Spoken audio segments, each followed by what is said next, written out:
Assalamu alaikum students. I am your science teacher of Oxford Islamic Scientific School.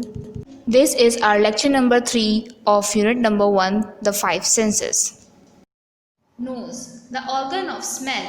The nose is built to smell and to moisten and filter the air we breathe. As we breathe in, the air enters through our nostrils, which contains tiny little hairs called cilia. नाक सूंघने के लिए बनाई गई है और ये नम करती है उस हवा को जो हम सांस के ज़रिए अंदर लेते हैं. Cilia filter all kinds of things trying to enter our nose and stop them from going into our lungs. जब हम सांस अंदर लेते हैं, हवा हमारे नथनों में जाती है जिसमें छोटे छोटे हेयर होते हैं जिन्हें cilia कहते हैं. How we smell. What makes us smell is something that is too small to see with our eyes alone. It is too small even to be seen with a microscope. What you smell are tiny things called odor particles.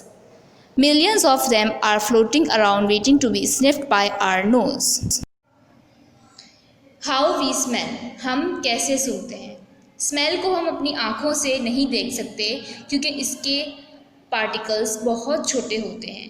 ये इतने छोटे होते हैं कि microscope से भी हमें ये छोटे ही नज़र आते हैं और ये पार्टिकल्स ऑडर पार्टिकल्स कहलाते हैं. ये पार्टिकल्स लाखों की तादाद में हमारे नाक में जाने के इंतज़ार में होते हैं, यानी जैसे ही हम सांस लेते हैं ये हमारी नाक में चले जाते हैं.